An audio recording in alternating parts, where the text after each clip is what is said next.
I'm Nicole Shanahan, Bobby Kennedy's running mate. Welcome to Back to the People podcast, which highlights the growth of a movement uniting America, where our government is free from corporate capture and where we give voice back to the American public. I know that you have a long history advising governments. You were George W. Bush's economic advisor. You sat on several national committees. Often over 50% of Americans are saying, I'm not Republican, I'm not Democrat, I'm independent. The majority of Americans have moved away from the two-party system. It's showing in the polls, it's showing in the fact that pretty much everybody under 45 in the United States is aligned with the Kennedy-Shanahan camp. Whether that's reported in the mainstream media or not, that's definitely what's happening. I'd love to get your take on what you think this means for this election, President Biden pulling out. And I think we're going to end up with it being a race between Robert Kennedy and Donald Trump. Well, Pippa, thank you so much for joining me today. The announcement that President Joe Biden just pulled out of running for re-election, his letter released within the last hour. I mean, this election is unprecedented in so many ways. And I know that you have a long history advising governments. You were George W. Bush's economic advisor. You sat on several national committees. You are an economist, you've written many books, and you also read elections with an incredible amount of clarity. I'd love to get your take on what you think this means for this election, President Joe Biden pulling out. Yeah, absolutely. And thank you so much for having me on. You know, I was living overseas for pretty much the last nearly 40 years. And I only came back to the US to have that job in the White House on the National Economic Council with President George W. Bush. So in a way, I bring a kind of international observer's eye to the story, but also my father served Presidents Kennedy, Johnson, Nixon, and Ford. Oh, wow. So I literally grew up in the middle of this town and all this stuff.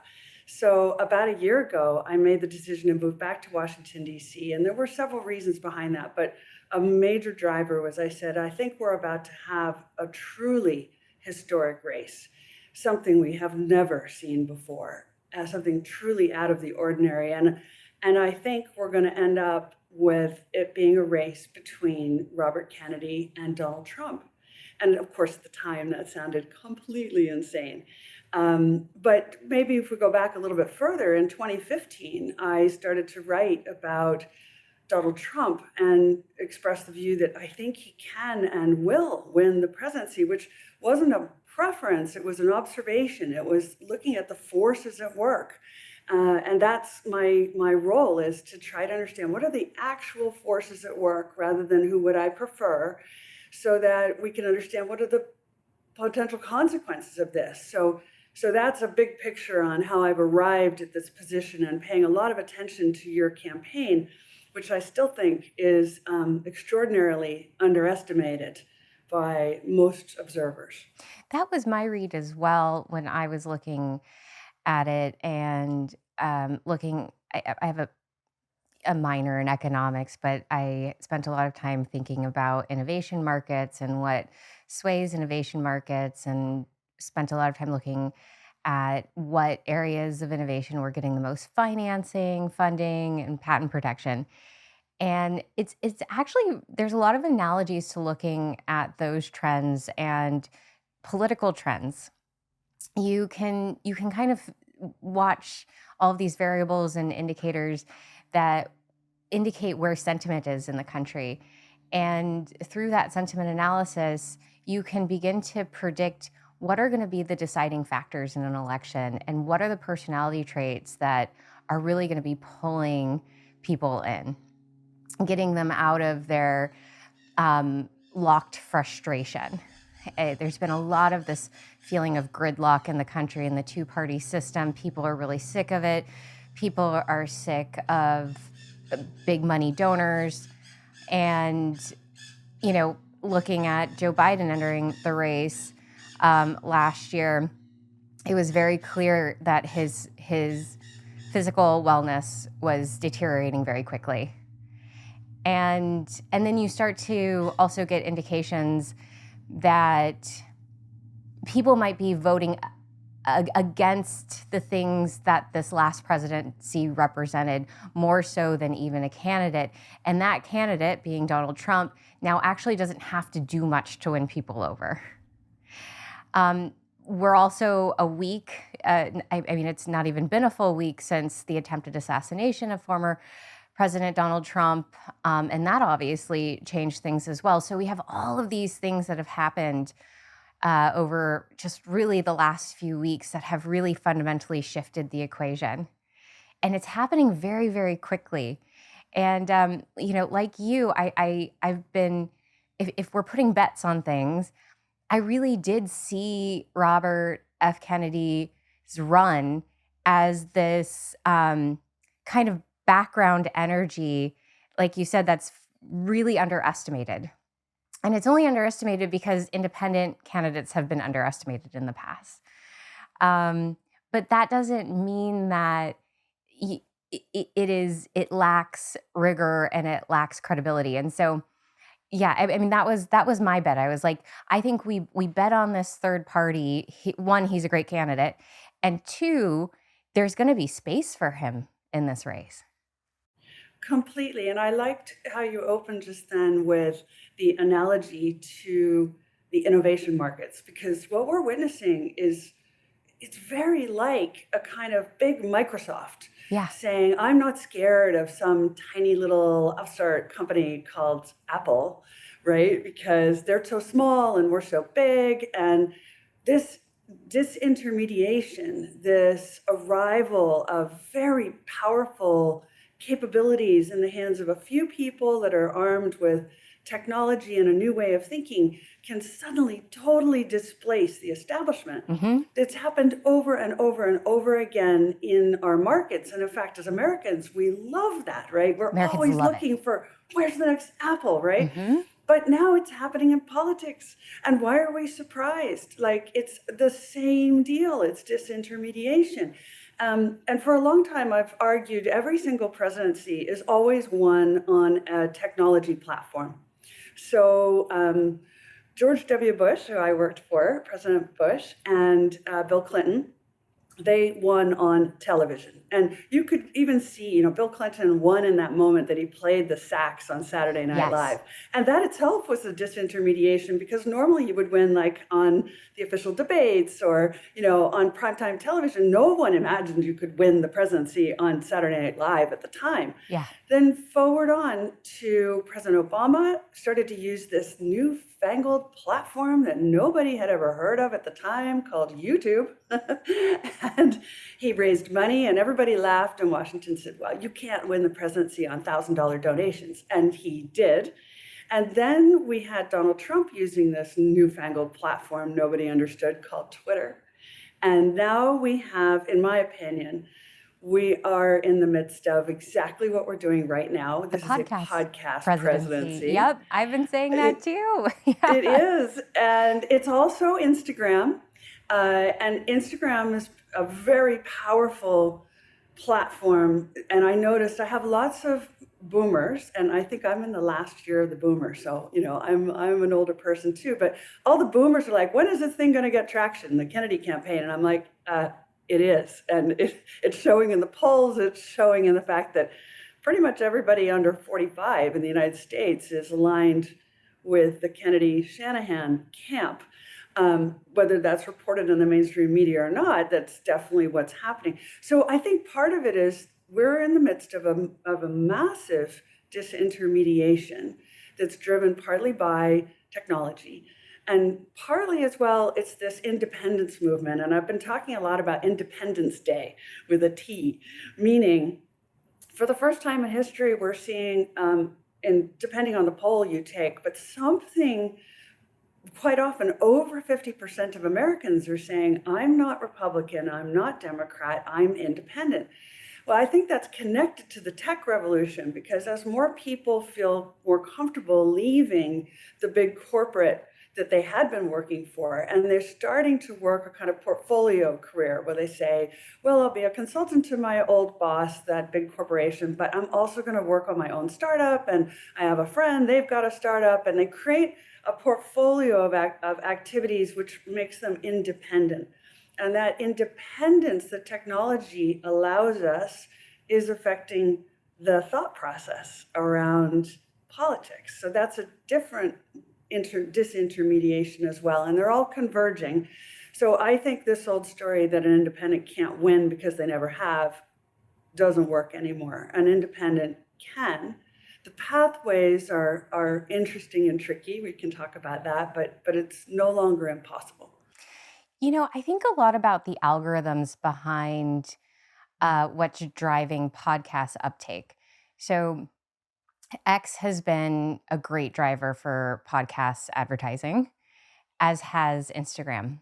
And the convening power of these platforms is really different today than it was in the last election cycle, because the algorithms, if you think about how an algorithm can develop, learn the user, and connect sentiment, it's become incredibly sophisticated with machine learning technology.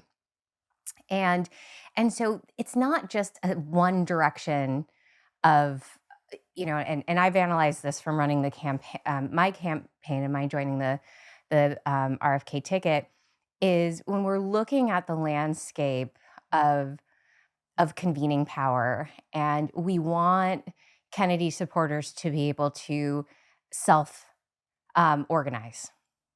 The power of these platforms today does a lot of it for us. If we provide the content, the social nodes around how people are connecting is phenomenal.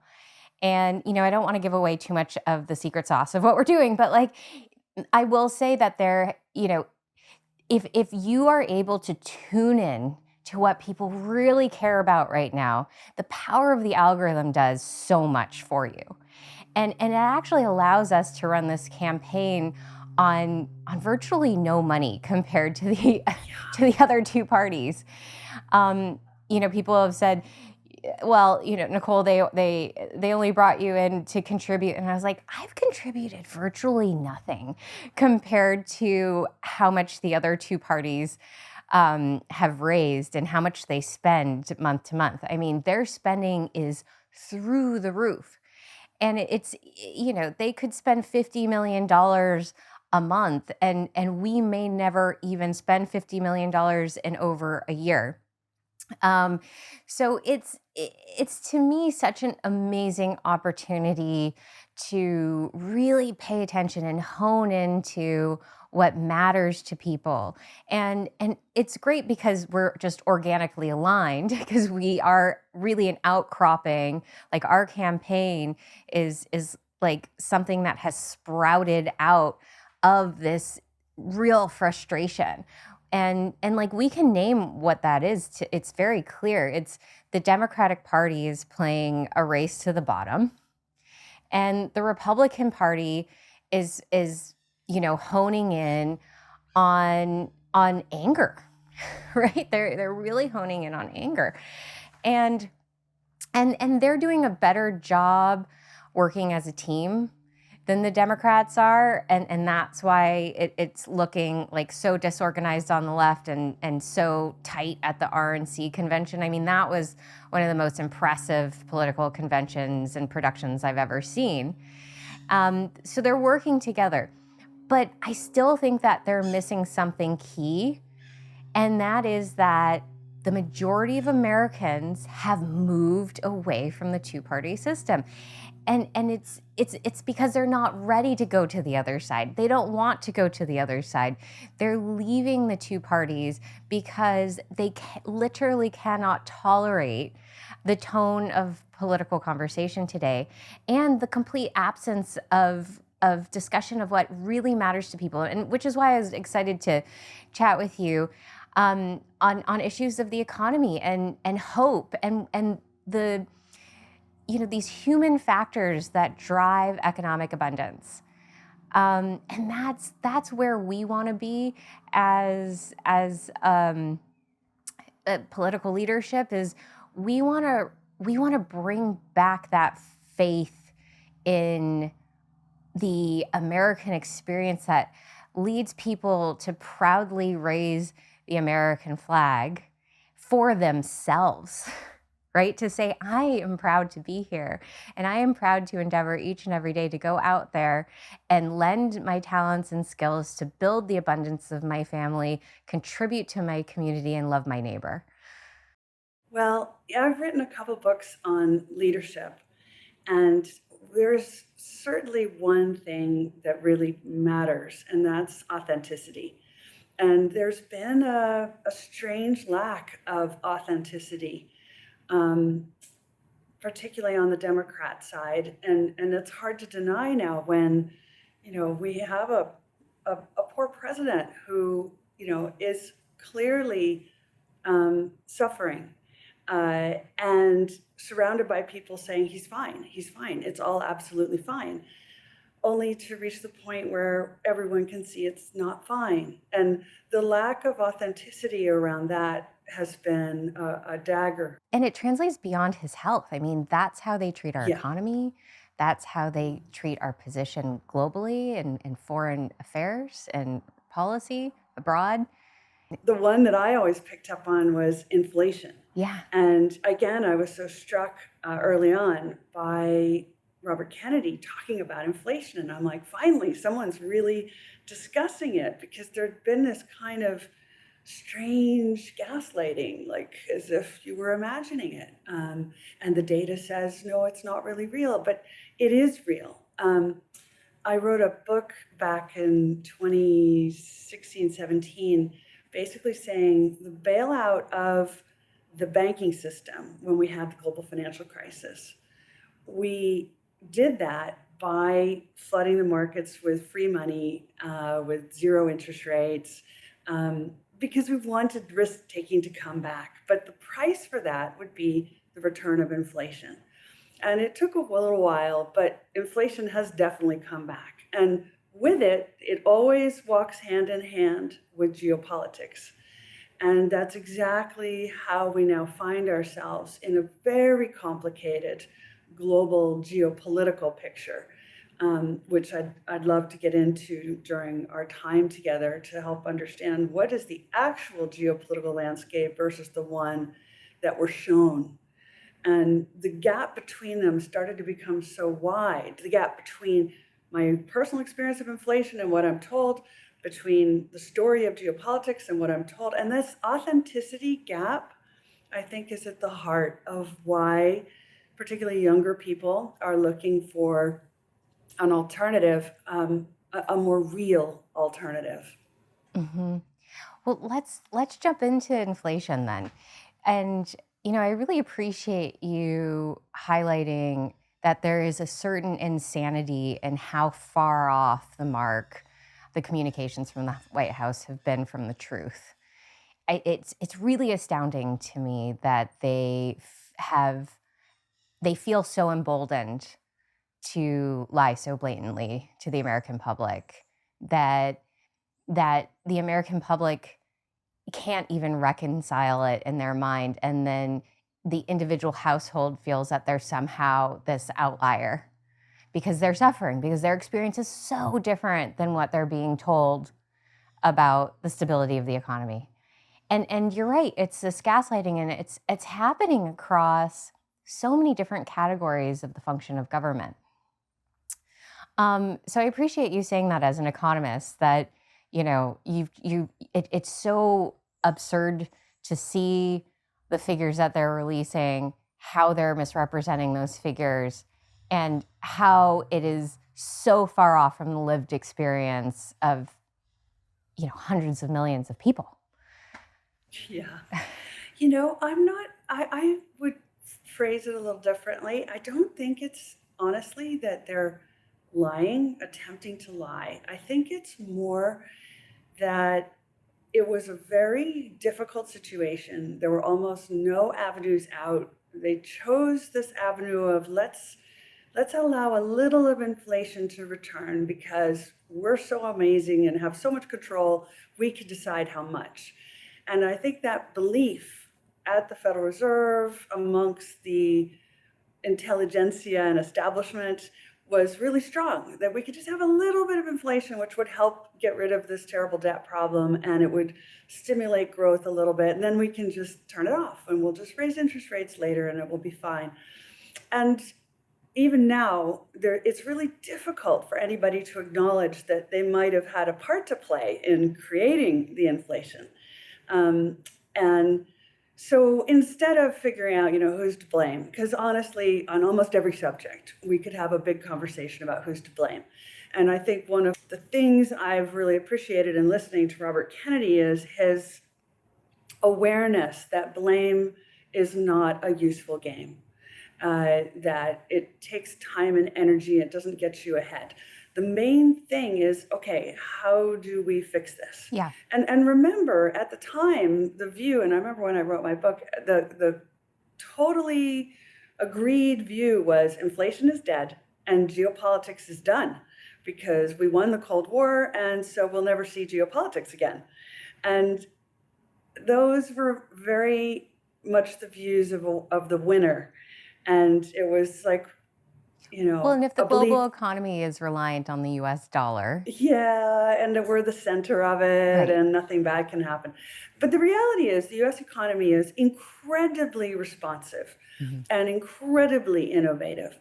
The issue is the pain level that inflation has caused, particularly people who don't have access to that innovation economy, who are locked out of it either because they don't have the right skills or the right background or whatever.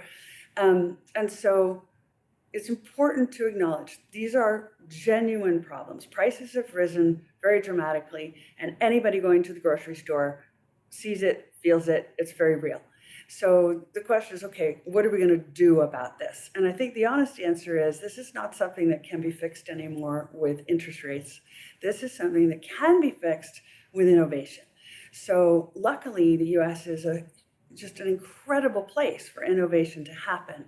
And I see lots of progress being made. The combination of supercomputing in conjunction with your area of expertise, artificial intelligence, means pretty much every major problem that has ever seemed impossible to solve, intractable, are being solved. And so we can do it. Yeah. I think the key is to just how do you make sure that more people participate in the outcome? And maybe one last thing I'll say on this is, my father's generation, he came from a family of poor immigrants from Sweden that came over during the Great Depression. And in fact, I just moved house, and so I'm going through the boxes, and I found my grandmother's old Singer sewing machine. Singer, yeah. Right? That was her first sewing machine. Yeah. And our whole family has depended on this sewing machine ever since because she didn't even speak English, but she spoke Swedish, and she saw a sign in a window and had a friend translate it, and it said, "Seamstresses wanted." And she had never seen a sewing machine, but she apparently stood at the door of the factory and she watched, and she said, "I think I can do that." And she ended up literally becoming the seamstress to Mrs. William Randolph Hearst. Wow. I mean, she went from nothing to the top of the haute couture world at that time, and basically supported the family, and her kids all ended up at Harvard and Yale and becoming presidential advisors. This is the American story. Now, why doesn't it happen now? And I think part of it is we've narrowed the entryways.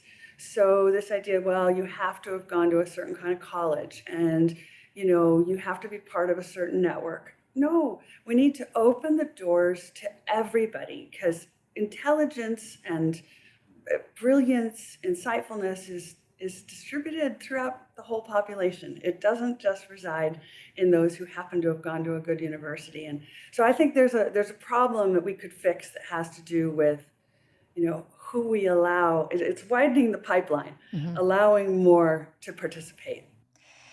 Well, and also allowing more to own the infrastructure for production of whatever services. And I mean, I keep meeting people that are really concerned about one of these larger agendas to go into a strictly rent-based economy, where individuals don't really own anything, but they pay to use services. And we've seen a big push in the subscription economy. We've seen, talks from the World Economic Forum that individuals shouldn't be owning cars, living in smaller homes, and a lot of this reductionist living standard is under this umbrella of climate policy.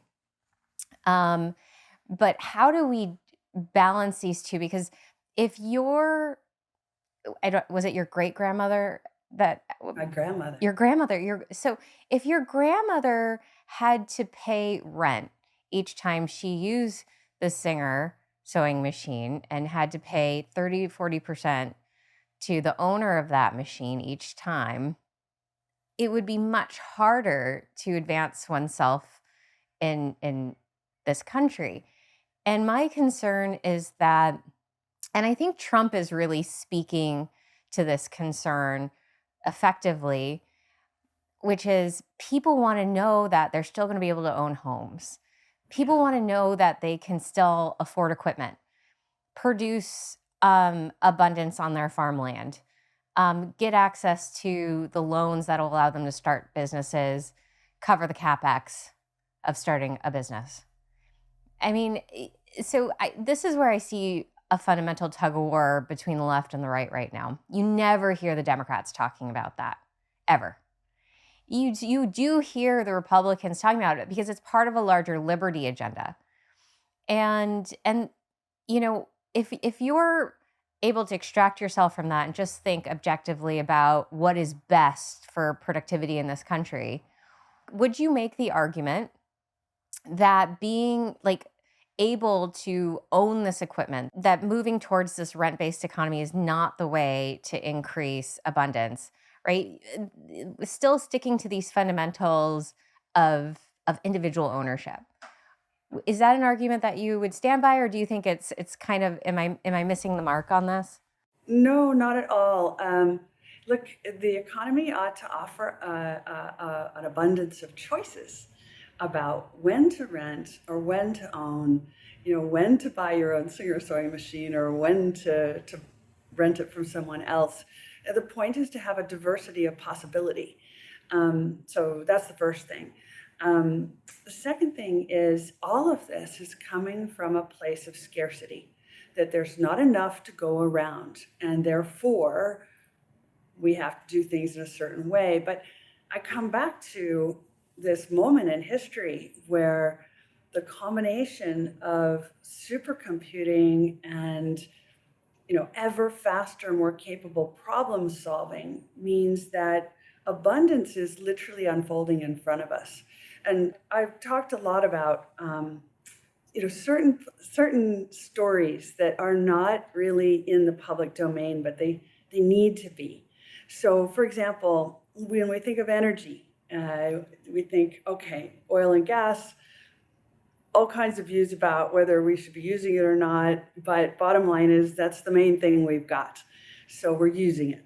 But right now, we also are on the edge of new forms of energy, including space-based solar power, which involves putting mirrors on satellites, beaming the sun's rays back to Earth, and mainly in the form of radio waves, so it's safe, and having access to power here on Earth, which is being pioneered by Caltech and by Airbus. So it's no longer hypothetical, it's no longer a maybe. Now, will it take time for that to actually become commercialized? Sure, but it's not 50 years. And already we see prototypes being built that'll probably be up and running within 2. And so, boom, that's one avenue. Another one is what's happening in the nuclear world, particularly with nuclear fusion. And progress is being made at an extraordinary rate. And if we wait and we say, well, I don't believe it until I actually see it up and running and operational, well, then first of all, we will have all lost the investment opportunity in that. And second, we won't have been able to anticipate what that does to the world. And I see that happening in every sector. The innovations are leading us towards more clean water, more abundant availability of food, more abundant pretty much everything. And so how do we turn the thinking around that it's not all generated by scarcity and we're going to have to share and some people won't have, to actually there's going to be, we can build an economy that has plenty, and we have had plenty in the past at times, and we can have it again. Yeah.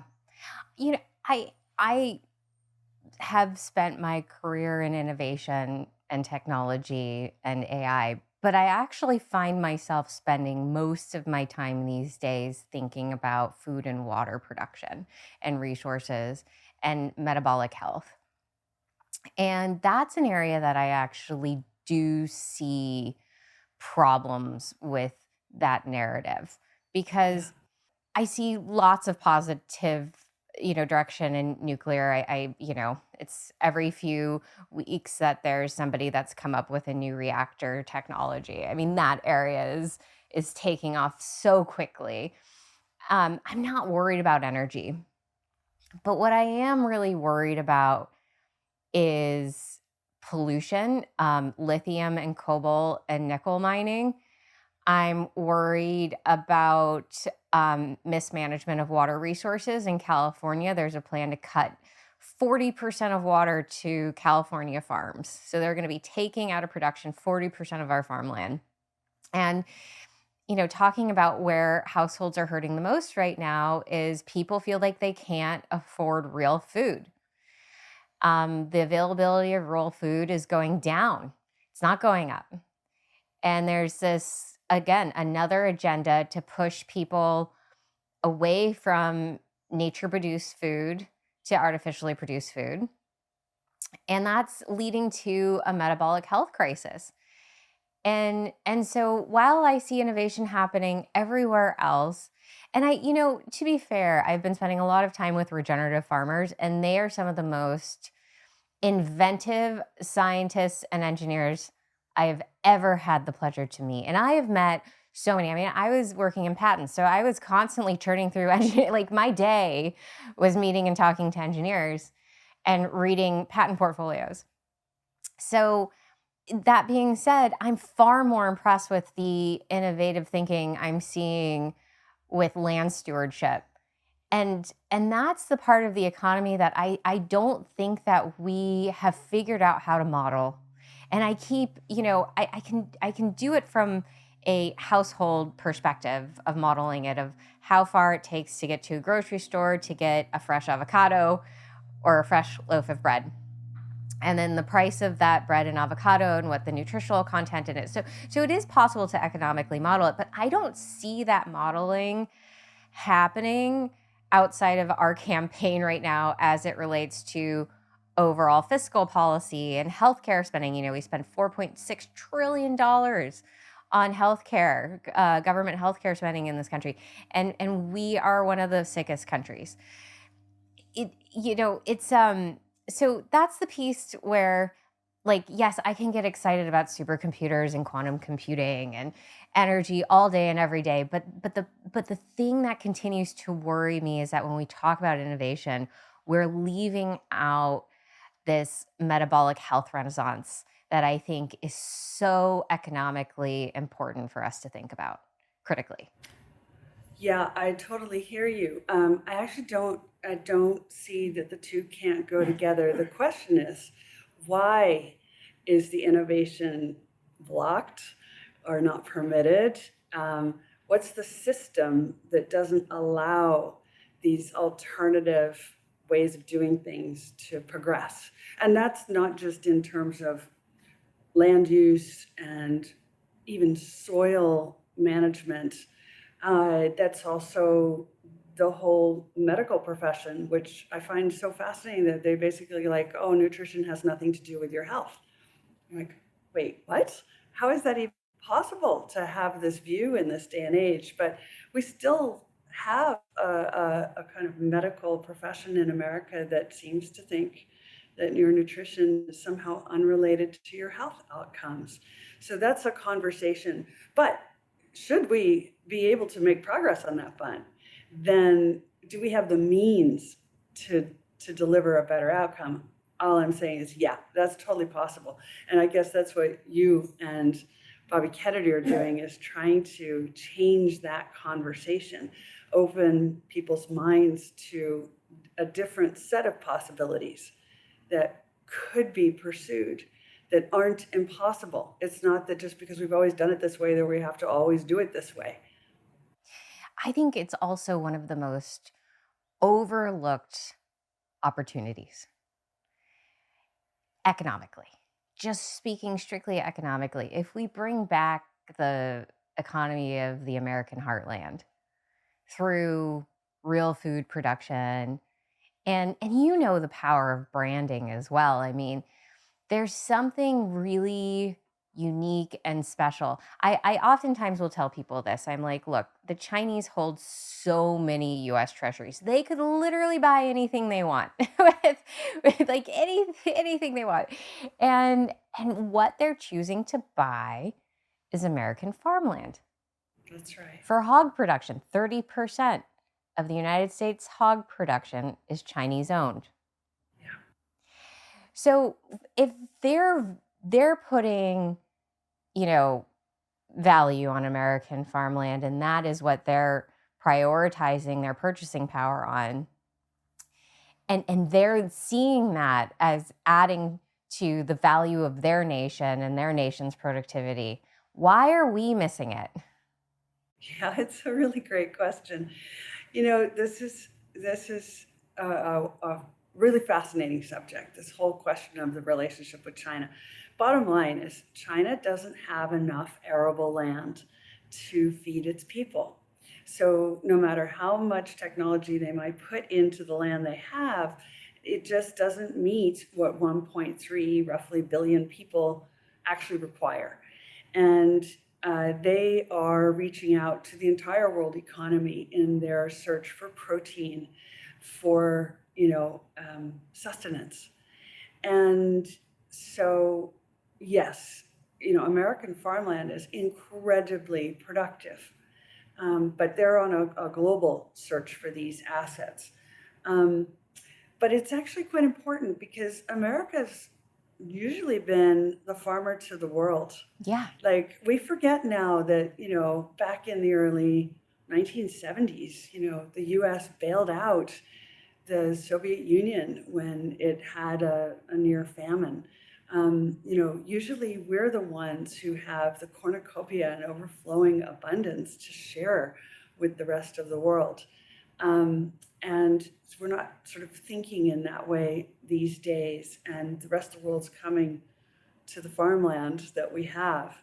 I think there's also a much bigger issue there too, which we can get into, which is also geopolitics and why we're in such strife with the other superpowers, China being one and Russia being the Well, other. BRICS is the fastest growing economy on the planet at a rate unseen. Yeah, totally, totally. And they are, they're those economies. I spend a lot of time in many of them, including across the Middle East, many of what we used to call emerging markets in Africa, Latin America. These places are also innovating at incredible speed. And they're asking questions like, um, you know, do we have to abide by rules set by the United States that never work in our advantage, that don't serve us? And can we make up our own rules if we have our own innovation platforms? And that's more and more what is happening. And you see it, by the way, not only in like food production, but also medicine. So here's an example. In the Emirates, their view is they live within a 7-hour flight of the most diverse gene pool in the world, which is true. That covers India, East Africa, all the Middle East, Central Asia. And they say, well, should we really be beholden to the American FDA, which tends to do clinical trials only on basically middle-aged white males, not even females included in the clinical trials for a bunch of technical reasons. But are they tested on people with our genetic backgrounds that are suitable for our genetic story? And the answer is no. So they said, well, then let's create our own system. Let's create our own platform. And they are doing that. And I think that's just true across the board. So it's medicine, it's food production, it's virtually everything that matters. So bottom line is the US isn't the only place that innovation is happening. We could be doing innovation, even better and faster, even though we're very good at it, but we're not alone. Well, China produces over 1 million new engineering graduates a year. I mean, that's remarkable. It is. Although I have to say, the thing is, I'm not sure that it's working for them because, yes, they have the degree. Yes, they answered all the questions correctly, because if you don't answer the question correctly, you're going to pay a price in the Chinese system. I think in America, we have a lot more freedom to challenge the way things are done, to think in very creative, outside the box ways that the Chinese system doesn't permit as much. I fully agree with that. So for 2 decades, maybe a little more actually, people have said to me, China's the future and the US is up the creek. And I've said, I don't buy it. I think that China has a future.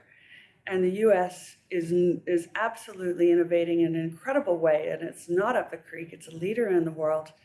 The bigger problem is, how do we get these folks to actually be friends again and work together? And China is calling for America to shape up. I mean, that's what I'm hearing, is they actually need a good relationship with the United States. They need a healthy and strong United States for a healthy and strong China. And it's cultural too. It always has been. It has always been a relationship ever since Deng Xiaoping opened China up. It has been a relationship of mutuality, cultural exchange, partnership, and working together and inviting people in, and healthy trade relations. It's definitely gone in an odd direction. I think that China doesn't hold itself up to some of our humanitarian expectations as it relates to manufacturing, and that's been true for decades.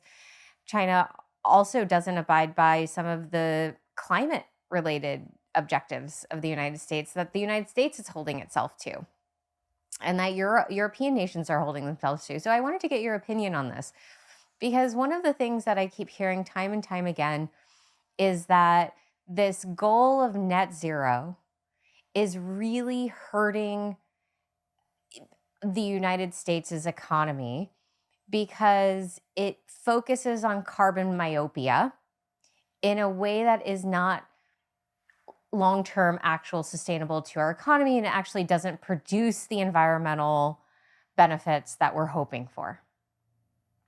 How do you see that? And in a world in which the BRICS nations they're not, these are not net zero nations. They don't have net zero 2030 objectives. No, they don't. And Earth is one single place. So this is the key point, that some nations have the financial capacity to pursue this kind of policy and others don't. But it's not even nations. I mean, we're seeing divides in the United States between companies and communities that say, we can't afford to do this.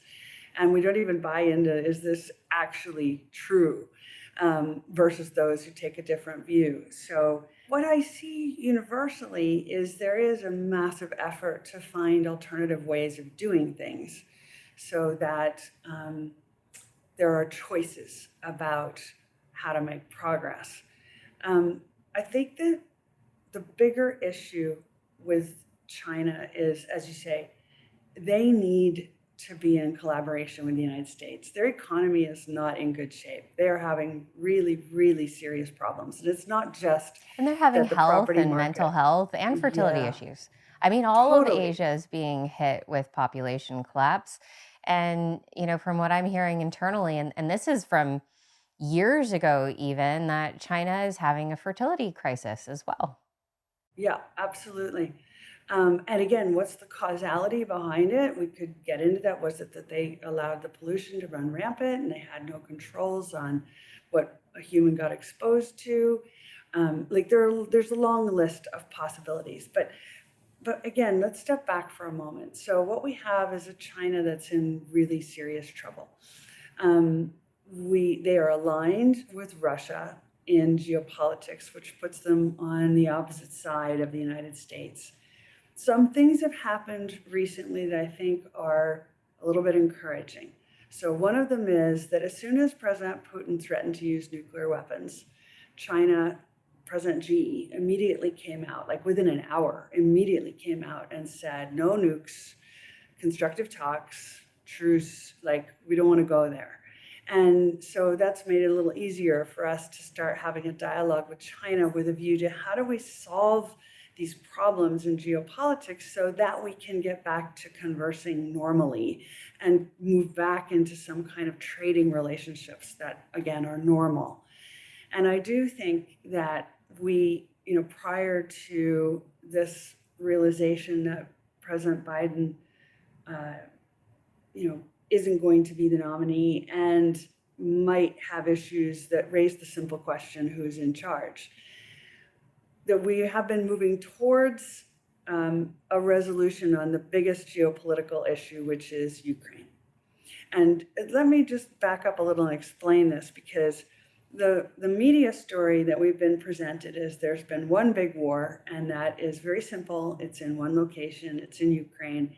The story is very simple. It's good guys versus bad guys. And you get photo ops because it's in a physical location. But actually, we are in a not just global confrontation, but even an interplanetary confrontation. Now, I know that sounds crazy, but I have described it as we're in a hot war in cold places, and that includes space. And there's a massive competition amongst the superpowers for space. So that is off planet. Why? Because space holds the promise of potentially unlimited energy, unlimited resources, manufacturing that doesn't leave toxic residue on Earth, global internet connectivity that would lift every square inch of planet Earth. So there's a competition in space. There's a competition for the Arctic, and the Arctic is the umbilical cord for Earth to space. Why do we care? Because all our internet activity, all of our Wi-Fi, GPS, sat-nav, all depends on satellites connecting to Earth at one particular spot, which is called Svalbard, a little island in Norway. And so there's a lot of noise around the Arctic, and then also in the Baltic and the high north, Scandinavia. Across Europe, we're seeing, for example, Poland is building a wall to try to hold the Russians back. And then there's Ukraine, but then also we're in a kind of Cold War in hot places, which includes Africa, where the US and Russia, although no one really speaks about it, are fundamentally clashing. And it's very evident in what they call the Sahel crisis, which are all the Saharan nations, but also further south. And similarly, we're in a big confrontation in the Pacific. It's basically a huge military buildup across many of the Pacific islands, and it's the US and China in particular jockeying for footholds. So we have this global picture that the media doesn't talk about, because they say to me, I asked them, why don't you write about this? Why don't you talk about these incidents in these places? And they said, well, the Ukraine good guys, bad guys, one location, photo ops is so simple. And what I've just described is so complex. And things like, the fastest internet cable in the world is located in Svalbard in Norway because it connects to all the satellites. And January 6th, the famous January 6th, that day, someone cut and took away almost, I think, 7 or 8 miles of that cable. Okay, yeah, that's a story I don't think anyone's talked about at all. It's a huge story. And the day after it happened, the British chief of the defense forces in NATO came out and said, this is an act of war. And then everybody went totally silent because nobody wanted to say who they thought did it and that it was an act of war. So it just sort of disappeared. But we've been having nothing but subsea cable warfare ever since. And constantly we see the superpowers working against each other, trying to cut the main communications lines all over the world. We see it all over Africa. We see it even transatlantic. So if that's the bigger picture of what is actually happening, then resolving that with Russia and China, knowing that they are working together, how do we come to some kind of a deal that lets everybody go back to where they really want to be, which is, let's make some money, let's progress the world economy, let's raise standards of living, because war is expensive and it's costly in terms of human life. So the question in my mind now is, okay, I think that we see Donald Trump and the Republicans have already been clear. They're like, we will sort out Ukraine in short order, and then that will go away as an issue. And I suspect that is their intention, and that could be done. We see the Biden team was also edging towards this idea of a kind of what I would call an armistice. And an armistice is an old word nobody remembers, but what it means is you announce the end of the hostilities and there's no winner, there's no loser, there's a line of demarcation.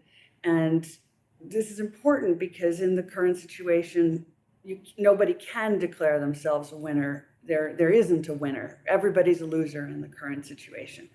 But at least then that would take away this sort of main issue that's causing all the agitation.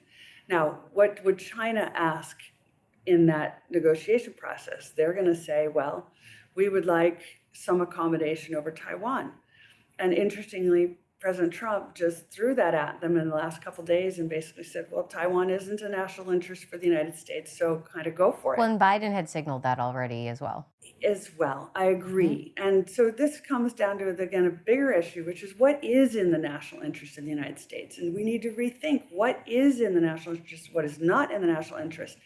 And is it more in the national interest to figure out how to have some working relationship with these other superpowers? Because the alternative is that we are threatening each other with nuclear weapons. And that is not good for humanity.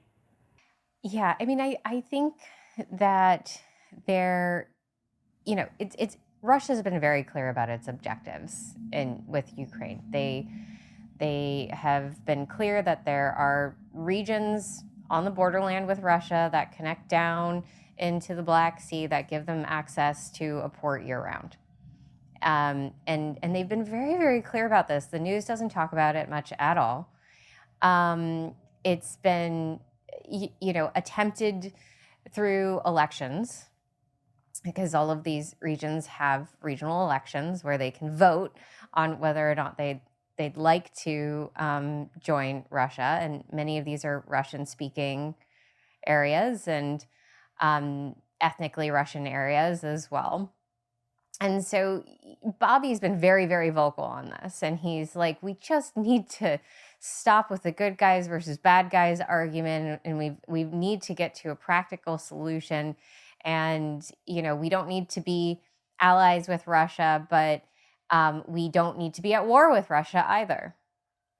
And so I think that there's a lot of clarity around that. A lot of Americans that really understand that this is a war that we ought not be advancing.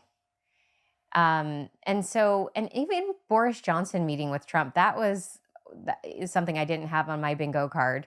I don't know if you did, but that was an unusual one, because Boris Johnson was previously responsible for making sure that Zelensky didn't sign the Minsk Accords. So you've got a lot of these things going on, and behind it you see BlackRock and they're opening offices in Kiev, and you then hear Lindsey Graham talking about Ukraine's natural resources, for which they have trillions of dollars of natural resources, especially the things that we need to make batteries. So I think that it is inevitable that the Ukraine war will end without further escalation, and I don't think we are on exactly the brink of a nuclear war. Do I think that we are sitting on kindling? Yes, I think that we're not out of the woods by any measure. I do think that Biden stepping down is sending a sign, Putin recently did a press conference saying maybe once Trump is in, we can move past this because Trump has signaled that he wants to end this war. Biden stepping down is yet another signal to Russia that the United States is going towards de-escalation. So I think we're close. I think the next few months leading up to the election are going to be very telling. I think Hillary Clinton is a signal for escalation. She tends to do that. That is how she thinks about foreign policy, is using the iron fist of the American military to get what she wants. She hasn't been very successful in the past. I would say that she has largely contributed to many of the crises, the humanitarian issues that we are in today, globally and geopolitically. So hopefully she doesn't join that ticket. But I will say there are forces behind the Democratic Party that are very pro-military, and they're very pro-military influence overseas in achieving geopolitical goals. It's the wrong path, though. I really don't think that's the way forward for this country. Well, that is also the view of the American public. And you can see that Americans, when asked, do you want to be at war in any of the following locations? The answer is always no. And we're seeing that as well over all sorts of locations are in play. Like right now, we have some special forces on a little island off of China called Kinmen Island.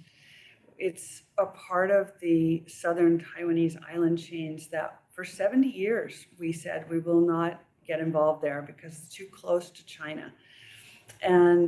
But we have placed now some folks there, and the question is why? And is it to be provocative? It's only 6 miles off of the Chinese mainland. And this is exactly where in the last week or so we've seen a record number of Chinese warships gathering. And so I wonder too, is it that we've really thought this through under the current administration? Or is it that war is, and I'll use a strange word, is war mimetic, meaning it's like looking in a mirror and the other side does something and we respond, they do something, we respond, and it's almost like the dog starts barking at itself in the mirror, right? You start to take all these actions and steps, but you're not thinking through what's the larger goal? Where are we trying to get to? And the bottom line is the whole purpose of these trillions of dollars that we spend on defense is all meant for one thing. It is to deter. It is to prevent war from happening, right? It's not about being in a war. And especially now with modern technology, where we're seeing, we can spend trillions on incredible capabilities, aircraft carriers and extraordinary capabilities, but we're actually vulnerable to incredibly inexpensive technologies. So I was in the White House when 9/11 happened, and I'm like, we just got overcome by $5 box cutters you could buy at any hardware store. And more recently, we're seeing Hamas and the Houthis using drones that you can buy for $40 to $500, making massive impact. So we need to rethink as well that assumption set that just because we spend a lot more, that gives us more capability. Does it? Maybe it doesn't. And maybe, just like you said about campaigns earlier, Democrats, Republicans think they have to spend, millions and millions and millions to win a campaign, and you're spending hardly anything and doing extremely well. We need to bring this kind of innovative thinking to defense policy as well. Yeah, and so much of defense policy has to be paired with really good foreign policy, and it's just not happening. You just said something, you were like, it seems like the current administration isn't really thinking this out. And I go back to how they've handled this election, and they really haven't been thoughtful. They haven't played it out. They haven't been honest with themselves. And as a result, they come off as looking incredibly disorganized. And that is a example of a much larger issue with how the government is being run in this exact moment. And we're all feeling it. We're all feeling that anxiety of this lack of direction and lack of competence. And it almost seems like the entire world feels that way too. It's not just here in America. They're kind of looking at us and they're like, how is it possible that this is so poorly construed? How is it possible that you're not thinking 2 steps ahead? This is not the America we know. This is not our counterparty. This is not who we're Yeah. used to sitting across the table from. And everyone is on standby right now. And, there's movements, of course, through the militaries, but it's almost as if those are reactionary movements. None of this is proactive. Um, and of course, one of the main themes of Bobby Kennedy is, who's actually financially benefiting from this lack of objective, proactive, um, long-term thinking. Who's financially to gain from this hiccup? Um, and there are actually people are making money off of this right now. Well, yeah, absolutely. This is maybe it's an even bigger issue. It's the whole business of social media has caused progressive White Houses to become ever more focused on tomorrow's press conference and less willing to spend time and energy on grand strategy that may take months or years to play out. Um, Again, I remember my dad telling me that Lyndon Johnson used to say when he was president, um, somebody gets to decide what is the front page of tomorrow's story, tomorrow's newspaper. And it'll either be us or it'll be them. So let's make sure it's us. So he also was managing tomorrow's headlines, but he also had a sense of, okay, but where do we want to be in a year? Where do we want to be in 5 years? And that seems to be lacking. It's almost like everybody got so sucked into Twitter Yeah. that they couldn't make time anymore for thinking through the big picture, the long term. And I also know from my own experience of working in the White House, when you arrive on day one, and potentially you are going to find yourself in this moment, and you arrive on day one and there's nothing, there's not a pencil, there's not a piece of paper, right? Because everything that came with the previous administration Is has gone to the gone. presidential Wow. archives, right? Yeah. So you arrive and there's literally, it was like, somebody have a stapler? No, there's no stapler, there's no nothing. And you have to start making policy in that vacuum environment. And you will have a certain amount of time to then impose what you want on history, to say these are the things that are the most important. But soon events begin to happen, and events begin to suck your time away, and you're thrown into that responsive, we've got an emergency, it requires attention right now. I experienced it with 9/11 happening. And also we had, when I was there, Enron happened, and 7 of the 9 largest bankruptcies in American history all occurred in one single year. And so this sucks a huge amount of your mental bandwidth. So one of the biggest things is the simple question of, what is the right way to manage the White House as a management issue? And so, for example, the National Security Council, I haven't looked lately to see how many people are there, but last time I looked, it's like more than 400. Well, in Bill Clinton's day, it was still less than 100. And it's important because each of those people has access to the president. And the president's time is the most valuable commodity in politics, the president and the vice president's time.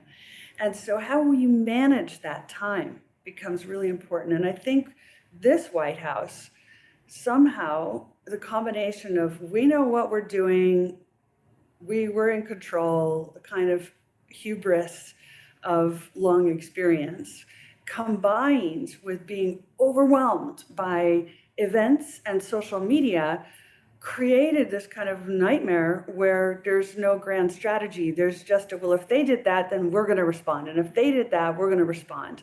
And suddenly you don't have, you're asking the question, where are we going? And no one can answer. You know, you bring up something that I think we haven't really thought much, I've never thought about. And that is that there's a generational gap between misunderstanding what the role of social media is. And I actually have seen this with boomers who get on the internet and they think the whole world is on the internet. Yes, they do. And they think if they just focus on the internet, they'll be okay because they're really playing catch up. They're just trying to figure out how to stay relevant on the internet because everyone's telling them the future is on the internet. And that's not true. The world is not all on the internet. The internet is a way of communicating with the world, but it's not the world. And, you know, we still have to do traditional work. Yes, we still have do. to have traditional relationships. You know, and I think people look at Trump and they're like, oh, Trump gets that these are two different functions. There's the internet world, and then there's the world where you invite, you know, people to a Yankees game to kind of placate a foreign affairs crisis. Totally. Can I dive in just on this? Because here's something that is, it's a driving reason why you are here as a vice presidential nominee. And that is the breakdown of the personal relationships in Washington. So when I was growing up, the head of the Democrat Party, the sort of figurehead, was Bob Strauss from Texas. And the godfather of the Republicans was Howard Baker. And they were best friends. And they always played, there was a poker game at their house, which was totally illegal. And they played like every Friday night, and they sorted out their problems. And I've been asking myself, why is it it's reached the point where no one will talk to anyone else, where there are no personal relationships? And frankly, this is a reason I've argued why you're there, is you don't need a vice president who can negotiate with Congress anymore, because Congress can't be negotiated with any longer. Someone who has AI and technical skills and understands the world of data becomes incredibly important in this. If we're going to manage government in the modern world, that's really valuable. So why is it that all these relationships broke down? And part of it is inflation. So the congressmen couldn't afford, and the senators couldn't afford to have their families in Washington anymore.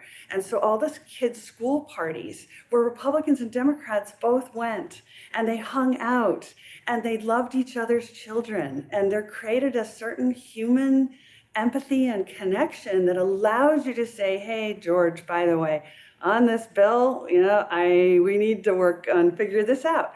I think it's partly that. It's partly, ironically, the Freedom of Information Act, which today has created an environment where basically if more than two people get together on an issue, a third person has to be present. That's a lawyer. And the moment a lawyer's present, there's a record. And so nobody can have a quiet side conversation. Same when C-SPAN came in. As soon as the cameras came into the congressional chambers, no one could talk openly about how we're going to fix this together, and everything became showmanship to the constituents back home.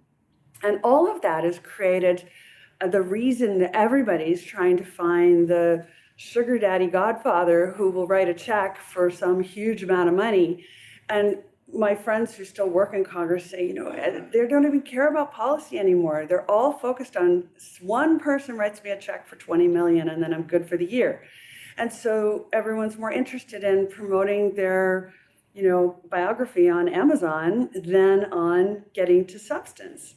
So these are practical matters. And I do think one of the fundamental tasks America has is how do we create a working environment that allows people with very different views and different political affiliations to actually get together again and not distrust and not hate and not have any empathy for the other person's thinking? Because how can we lead in the world if we literally are in this punch-up brawl that we seem to be in. And yeah, it's a punched up social media brawl because, I mean, the Freedom of Information Act, I mean, that's fascinating. It reminds me of that book for economics that looks for these unanticipated events that influence such significant economic trajectories. Something you would think is completely irrelevant ends up becoming one of the most relevant things. And when you change your perspective on why that matters, from a productivity angle of government and an efficacy model of achieving things together as a nation, it's really fast. I never thought of it. So look, Freedom of Information Act is here. It is what we have. Inflation is here. It's what we have.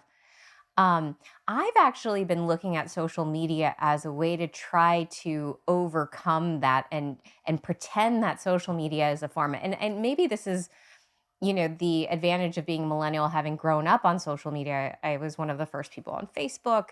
I know the founders of Instagram well. I was married to the co-founder of Google for a while, and at Stanford. So, anyways, I've been able to actually see how to bring constructive behavior like the birthday party onto the internet. There's ways to actually do that. It's a jump. It's not how politicians currently look at the internet, but there's actually these little maneuvers you can do on the internet that resemble that human connection that you would otherwise get through being at a dinner party. It's achievable. So there is that option, because who I would say in Congress is doing a good job with this is Thomas Massie.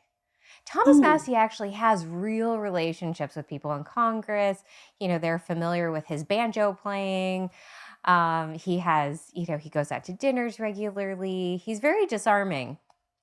And I think that there's still a few members of Congress that have that ability. I would say it's far from the norm. And I think what you just described is actually the abundant culture there, this culture of focusing on checks and one's own career versus collaboration. But maybe there's a way for this younger generation, as millennials get minted into this, where we can start having that connection. I even see JD Vance, communicating online differently. He communicates very, very differently than Donald Trump does online. Donald Trump is still very much, this is my soapbox. And JD Vance is, no, he plays with these interactions on X. And I find myself doing that too, and being like, wow, that really felt great. I just had a connection there, or I learned something, or I'm seeing where this other politician is really fomenting right now. They're like really upset. And I just want to offer something different. I want to offer something constructive. Do you think that's possible? I do. And I do think that the key is this is for the next generation. And this is a very central question in politics. Washington assumes that experience is everything. But actually, White Houses are always run by young people. The president may be old, but it's young people who really run things inside.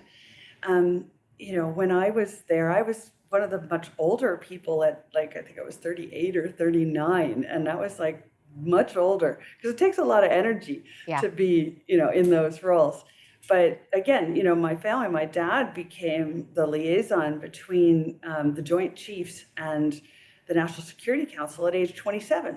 And that is about the right age when these things happen. And the thing is, young people, they bring a different view, and they bring an energy and a hope about the future. I'll tell you just a very quick story, because I'm actually launching a podcast with my dad, because his stories of being in these extraordinary positions. But the very first was, He was brought in by President John F. Kennedy and Secretary of Defense McNamara, and he arrived just before the Cuban Missile Crisis. And then that began, and they said, you go in there with the Joint Chiefs. And my dad's like, I'm only 27, like, what am I gonna say? And they said, ask the best questions you can to try to slow them down. These guys are fully loaded and they want to go to war. I mean, they're actually physically armed in the room as well. And you are there to slow everybody down, kind of for the sake of humanity. And there came a moment where one of the generals, Curtis LeMay, who was famously the character Dr. Strangelove was based on in that famous movie, who really wanted to hit the nuclear button. And he kept saying, well, you know, my bombers, they keep going up to the line of no return, and then I order them to come back. And he said, this is hurting their morale because they're trained to drop a nuclear weapon. We need to let one of them drop it. And everybody in the room is like, they don't want to say this. They're like trying to stop him. And my dad becomes, the kid says, well, look, if we hit Moscow, who are we going to negotiate with? Yeah. And Great everybody question. goes, yeah, that's right. There's nobody to negotiate. And if we say we're not going to hit Moscow, maybe they won't hit Washington.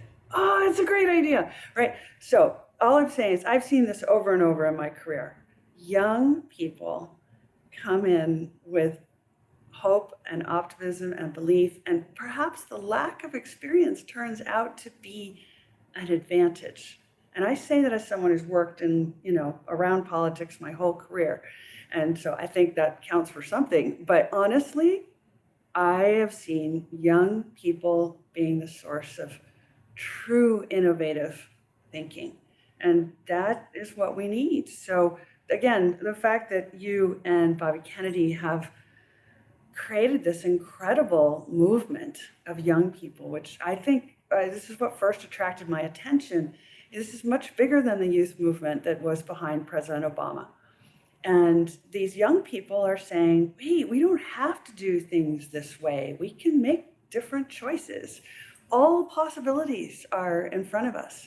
And so it's about giving them the levers and the tools and the access to the authority to be able to take us on a different path. It's really interesting you say that as you talk about the benefit of youth in politics. I think about our campaign team, and it's really young. It's really young creatives, and and sometimes that presents its own challenges. We had a campaign video made that I thought was stitched together news segments that had actually occurred. And in fact, some of them were deep fakes. And they were so good. They were so good. I couldn't believe how good it was. I mean, I've seen AI, but usually I can still tell the difference. You can, see usually in the facial expressions, they're not as fluid. But this young man who's in his early 30s figured out this new editing technique I hadn't seen before. And it was so compelling. We ended up having to take down the video because I didn't realize it was a deep fake. But that's the age that we're in right now. Nobody in their 50s is going to figure out a new way to edit together an AI video. It's just not going to happen. It's going to be a 30 or 20-year-old. And, that's not necessarily how we want to use those talents. But I think if we're talking about cybersecurity and we're talking about regulating deep fakes, the people who are going to be able to do it are going to be the ones who can actually create it and innovate in deep fakes. So I think this partnership is fundamental to the success of our next government. I think that Trump has some of that. I've seen his team. It's good, but then I see what we're producing and it's incredible. It's like a whole different level. And so that gives me optimism still, and we look beyond the polls and we really just think about where the energy is and where the talent is. And I look at our campaign and we have that talent, we have that energy, and it far exceeds what any of the other parties are doing. And we're producing it at, cents, like cents on the dollar compared to what they're getting. So this line of thinking needs to come into other areas as well. For example, even in strategic security and defense, which is more valuable these days, a human in a uniform with a weapon or an aircraft carrier, or is it a human who's not in a uniform, who's armed with a laptop and a mouse? And honestly, the laptop mouse is able to do a lot more either damage or productive improvements than anybody with the traditional hardware. So, there's a wonderful management expert called Peter Drucker that many people know. And Peter Drucker used to always say, you should ask yourself the question every 3 years, if I weren't already doing this now, how would I do it if I were starting from scratch?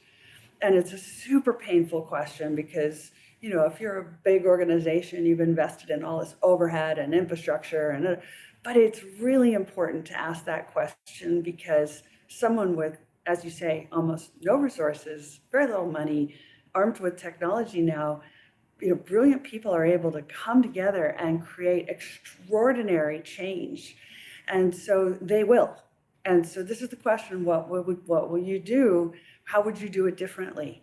And that includes, by the way, a question that's very important for you and for Bobby Kennedy right now, which is, how will you manage if you end up getting into what's called a contingent election? It has been thought through. Yeah. And this is a really interesting question for the country. I think most people don't even know what a contingent election is or why there's a risk that one might happen. And it turns Congress into a parliament. I mean, it does. It's really incredible. I've had the opportunity to look at some of these founding documents and think through the motivation behind designing it this way.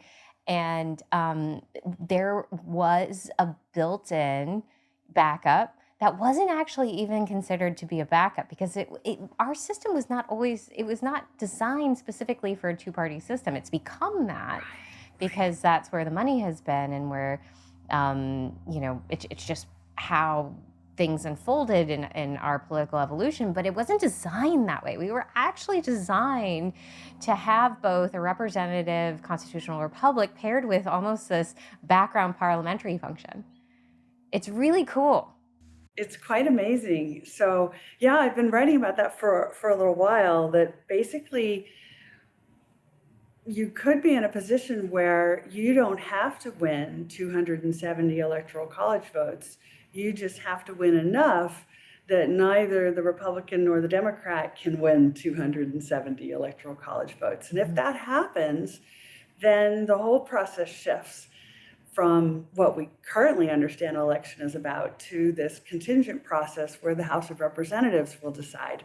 Not the current one, but the new House. The new one. The new one. Could you imagine that being your first job, becoming a congressman or woman? Exactly. And then the Senate decides the vice president. And amongst the top two.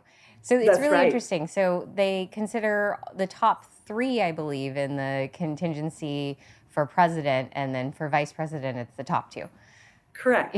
So suddenly, could you end up with you and Bobby win the presidency and Donald Trump becomes vice president? I think there's an opportunity for a unity ticket, and it's not that we haven't been open to that discussion. Very publicly. It started. But like the same is true if there was somebody who was well-intentioned from the Democratic Party who wanted to have a conversation. I don't know who that person is. The leadership is really weak over there right now. I know Dean Phillips is very liked amongst the population of Democrats, but not within the leadership. He hasn't been like picked and anointed as one of, the future of the party. I think he ought to be. Andy Bashir is kind of like one of these, next anointed ones. Gavin Newsom, obviously, which I think would be a mistake. He's really run California into the ground.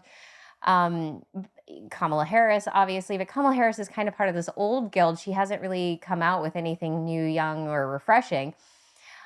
So even though we have the intention to work with the Democratic Party, there really isn't great leadership right now. So that's something that I really do want to put out there and manifest as in the books, that the party can reform itself, grow out of this entrenchedness that it's been stuck in for the last 15 years, mature and really reinvigorate. Because I don't think that how they're operating right now, their step up program, is working. It's not convincing at all. It's very inauthentic, to use your word. And but you said, and you've called it, that this might be an election between Bobby Kennedy and Trump. And if that is the case, I actually think this is the best case scenario for not just the United States, but for global welfare. I think that this is a team that represents a unity for the country, a willingness to listen and work together and kind of, even forgive. Yes, that's an important word at this time. But with this true intent, true deep intent of doing what is right for the American public and acting on behalf of representative office. But I really appreciate this conversation. We have gone on for an hour and a half almost, Oh my goodness. and Okay. I just have to say, it's been really great to be able to talk about geopolitical, this 4D chess that we're in through the lens of economics. And I appreciate how you have pointed out these areas that wouldn't seem to be relevant in the operation and function of Congress as being so deeply relevant. I never thought about inflation leading to the cost of congressmen being able to raise their families in DC. Never thought about that. And it is relevant. It is. It is. There are lots of practical matters about how Washington is run now versus how it could be. And it's a wonderful time for all of us to bring imagination and hope and positive thinking to all this. I agree.